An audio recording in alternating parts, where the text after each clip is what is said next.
to misinform the people, right? To create a system in which we reinforce our power, right? And we're going to make sure that there aren't any challenges to that, so that the discourse only unfolds as our knowledge increases. That's what Nietzsche's saying.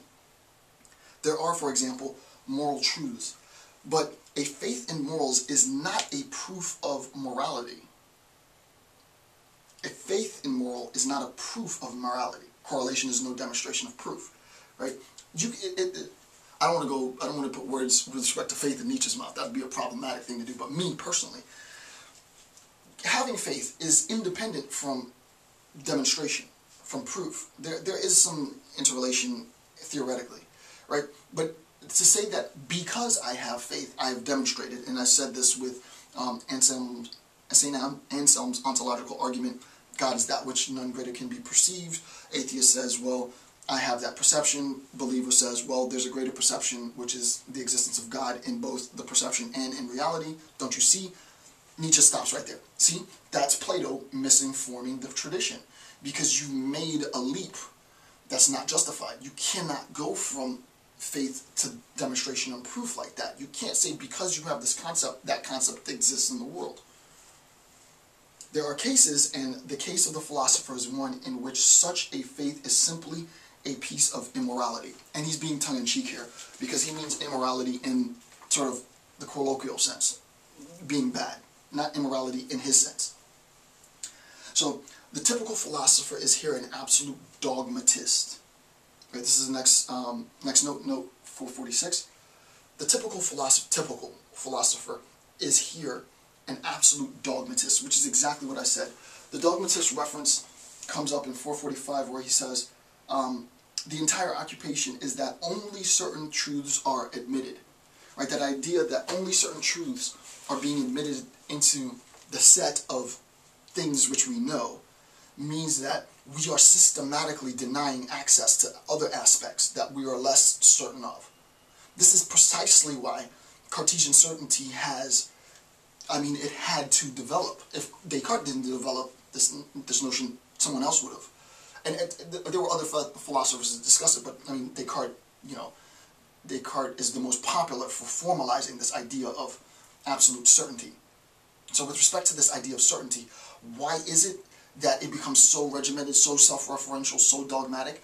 Nietzsche says it has to have developed in that way because the philosopher is deluding himself or herself by believing that the set of knowledge that he or she has is a total set.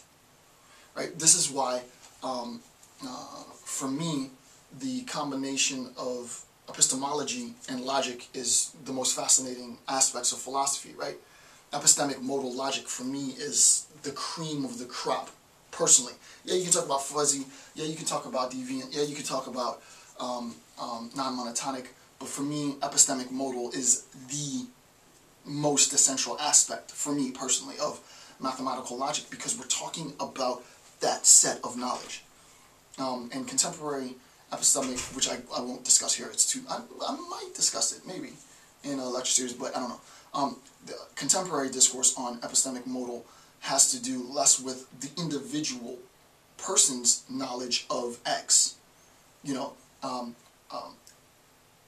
individual knows that Donald Rumsfeld knows some state of affairs, delta, blah, blah, blah, blah, as much as a community's recognition, so that we talk about knowledge less as an individualistic sense and more as a collectivistic sense. It becomes much, much more difficult to talk about knowledge collectivistically than it does, if there is such a term, there is now, than it is to talk about knowledge individualistically, and that's where contemporary epistemic modal logic is. And you have to be honest, right? You have to be honest to say that there, and this, in part, is why non-monotonic, and I've done a lecture series very general on non-monotonic, is logic is as influential as it is, because there's an adaptability of the logic, and I've demonstrated this sort of systematically in my oh my goodness, what's the lecture series? Critical Thinking lecture series, where we talk about the ABC murder story, right? And how, as we gain access to information, the assumptions that we made before are incorporated or denied, and the logical mathematical system adjusts and adapts to increasing knowledge. That's the purest sense. That really is what we need to be doing. An adaptive epistemic logic, rather than this traditional logic that says knowledge is defined by such, right? That becomes problematic. So the typical philosopher is here an absolute dogmatist. If he has need of skepticism, it is so as to be able to speak dogmatically about his main interests. So, as you see, it's good stuff, as always. That's why I keep doing this, because it never disappoints me.